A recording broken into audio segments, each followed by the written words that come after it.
Order! Order! You are an incorrigible delinquent at times. Behave yourself, man!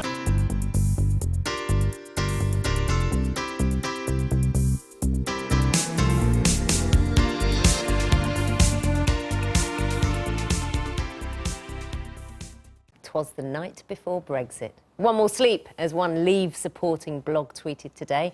By this time tomorrow, the Prime Minister will have triggered Article 50 and Britain's departure from the European Union will be officially underway. As we'll hear over the course of tonight's programme, there is much still to be resolved. In a moment, Emily gets Marine Le Pen's take on Brexit and, of course, a whole lot more. But first, I'm joined by our political editor, Nicholas Watts, in the studio. Hi, Nick. And, of course, our diplomatic editor, Mark Urban, is in Berlin for us as well. Evening, Mark. Nick, let's just go straight to it. What is exactly going to happen tomorrow? Well, it'll all have the feel of a budget day. Theresa May will brief ministerial colleagues at an early meeting of the Cabinet. Then she'll do her normal Prime Minister's questions, and that then will be followed by her statement on the Article 50 letter. At around the time that she stands up in the Commons, the UK ambassador to the EU, Sir Tim Barrow, will hand that signed copy, the real copy of that letter, to the European Council President Donald Tusk in Brussels. And Donald Tusk is then expected to tweet that he's received it, and that will mark the formal triggering of Article 50. OK, what we really want to know is what is in that letter. Well, I'm told that the tone of the letter will be friendly. It will essentially set out the framework of her Lancaster House speech back in January. And what that said is close trading relationship, but no membership of the European single market. What I'm told is going to be really interesting is what is not in the letter. It will not, I'm told, get into generalities. You will not see a sum of money on what the UK is prepared or not prepared to pay for the exit bill. And I'm told that there will not be anything, any date on a cut-off date for when the rights of EU citizens in the UK will stop. What I'm told the guiding thought is do not repeat the mistake of David Cameron, who put too much detail in his letter for his EU negotiations and gave the impression that he was scared of walking away. So keep your cards close. OK, Mark, what's the reaction been in Europe? You've been gauging that today. Well, I think what we can expect tomorrow is firstly expressions of regret that Britain is going ahead with this.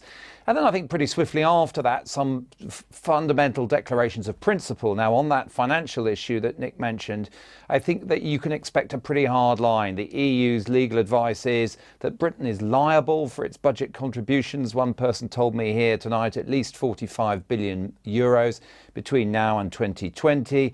And they simply will say they won't budge on that. By about a month's time, the formal negotiating guidelines will have been given to their negotiator, Michel Barnier, and then I think things will go quiet for a while for a whole load of reasons, including elections in this country, among others. And then I think we will see things playing into next year, with particularly the German strategy and that of the President of the European Council, Donald Tusk, I think, to take a tough line and to offer Britain as many opportunities to change its mind as possible, right up to that vote on the terms of the deal as it's being proposed that will happen in Parliament towards the end of this process.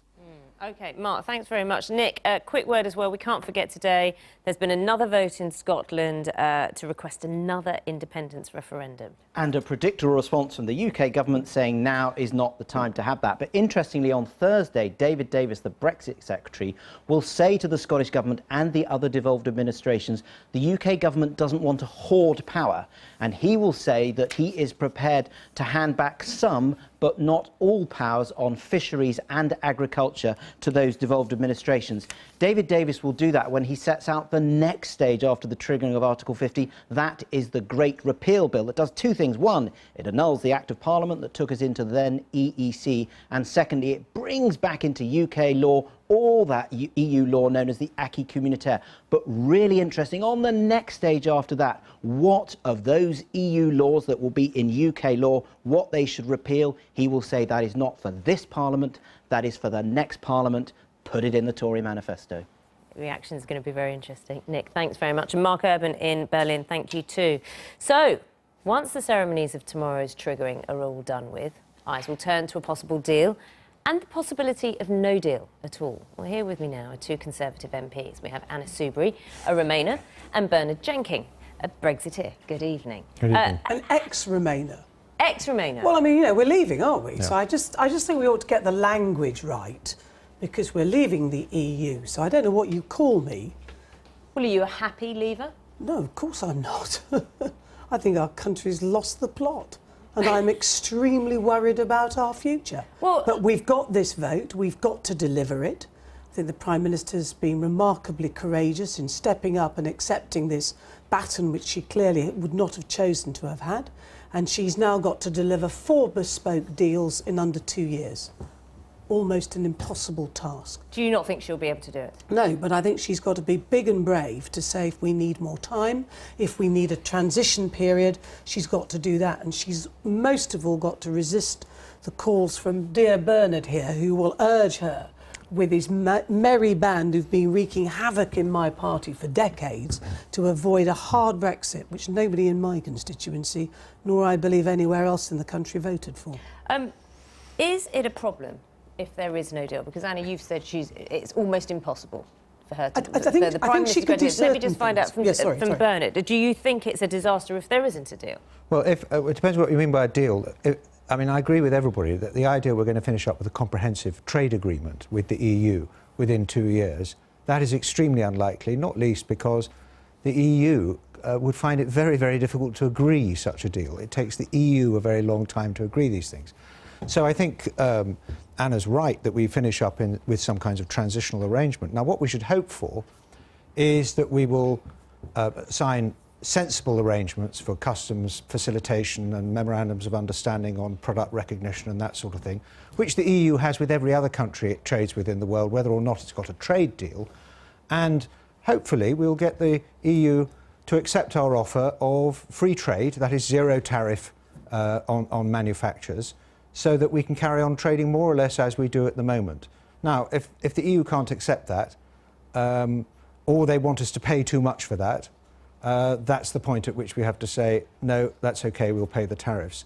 And there will be a process of adjustment if we have to introduce tariffs, but the adjustment will be much more severe for some of the industries on the European Union that export so much more to our country than we do to them.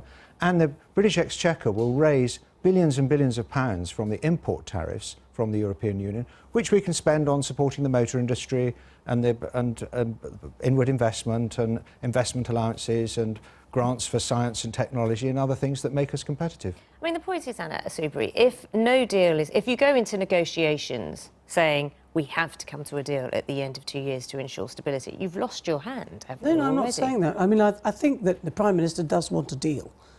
I think the reality... we want a deal. Well, I'm glad, because I'm afraid there are lots of people on your side who absolutely don't want a deal. They want us to fall off the cliff edge and go hang it. First, to start, there's no cliff edge. I mean, unless the EU is completely insane and not going to sign anything with us, not even the most basic customs facilitation deals, well, that would be... I mean, I can't believe the EU is as insane as that or as incapable of that. But it's the time, Bernard, that it will take to do anything. No, it doesn't take... No, this is really simple stuff. Look, all our product standards... Are you saying that this whole negotiations period is simple? A comprehensive free trade agreement is a complicated thing, except where there was one huge advantage the EU and the UK have. All our regulation is currently aligned. We're not like, say, the EU and Canada or the EU and China, where they've got to think about how they deal with all the misalignment of their regulation. We start from the same business. A car in the UK is the same as a car in the EU. It's exactly the same. And we don't need to stop them at the borders to prove that they're cars. Bernard, the problem is, this idea, you've got to be really honest with people, this idea that it's a simple process on trade. No, it's not about that's trade. not what I said. Don't misrepresent what I said, Anna. But there are what I'm saying deals to be done. No, there are... even if we come out of the EU without any trade deal, we will still have customs facilitations arrangement, product recognition, all these things have got to be important. Do you want there to be a formal deal at the end of the 2 years of negotiation? Or do you want the UK to walk away having another chip to bargain with? When you say another chip to bargain with, I mean, the EU is the demandeur in this negotiation. They're asking us to give money. They're asking us to make concessions. We are offering a blanket offer. We're saying, look, you can have access to your biggest export market, the United Kingdom, exactly as you do now, without any costs or tariffs, if that's what you want. The choice is for the Bernard, EU. They've got to decide. Bernard, this They've is got to madness. decide. We do not hold the cards. When Yes, are we you do. going to... Yes, Bernard, we do. there are 27 members left in the EU. We need them much more than they need us. Look, certainly I'm sorry, in they've got everyone's to be mutual real advantage. and honest about it. It's certainly at everybody's mutual advantage that we should have a free trade agreement and zero tariffs and recognition of financial services and all those things. But frankly, we are in a much stronger position than them. We're going to have a Would you then say that- substantial... Hang on a minute, Would we've you got then to say- get sorry, 4 Anna- deals. Anna We've got to Soubry. get Sorry, hang customs. on, one at a time, Would please. you then say... Well, you haven't let me explain this thing about the 4 Okay, how many- hugely complicated deals we have to do. One, we have to sort out European citizens, EU citizenship. That in itself is difficult. Secondly, we have customs to sort out. Thirdly, we have trade to sort out. And fourthly, we have to do a bespoke, remember these are all bespoke deals which have never been done before, on security. And we're going to do all of that in about 18 months. And some of it's simple. Well, one And difference it's between just, you you're and me, just Anna, not is... being honest with people about what's happening here. And actually what we're if I can really get a doing... word in edgeways. Well, I haven't said very much, and I just need to say this.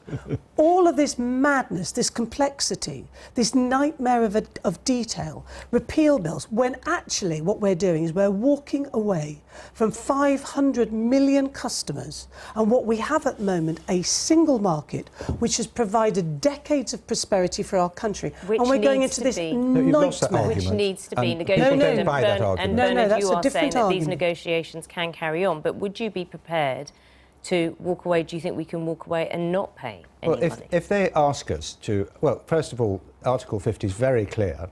All our obligations fall away when Article 50 reaches the end of the process. We won't have to pay a penny if we don't want to. If no deal is struck, if and no then deal is and then struck. the EU has Now, the choice to take the UK to court. No, they wouldn't, because Article 50 is in the treaties of the European Union, and that trumps any Vienna Convention or international treaty rules. They replaced the international treaty rules for leaving the EU with Article 50. So that's the law that would apply.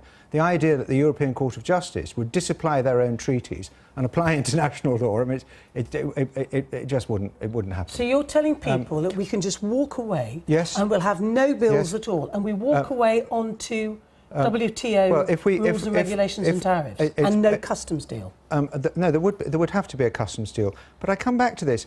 Do you really believe the EU would be insane enough not to do a customs facilitation deal with the United Kingdom when they do it with America, with whom they don't have a trade deal, or they do it with any number of countries they don't have trade deals with? It's this I'm idea- going to get you to answer that question, and then do you I'm think going to BMW conclude would this. be happy with that arrangement? I Bernard just think, Jenkins. Bernard, that this idea that we hold all the So you cards... do think they are insane? No, I think we're insane, Oh, right, okay, Bernard, well, I got that, for yes. for Okay. saying to Well- people and not being honest with people about the complexities On that and the note- dangers to our economy. On that and note, jumping off the cliff. Thank No you for cliff. thank you for a very energetic very conversation and much. debate. Anna Soubry, Bernard Jenkins, thank you.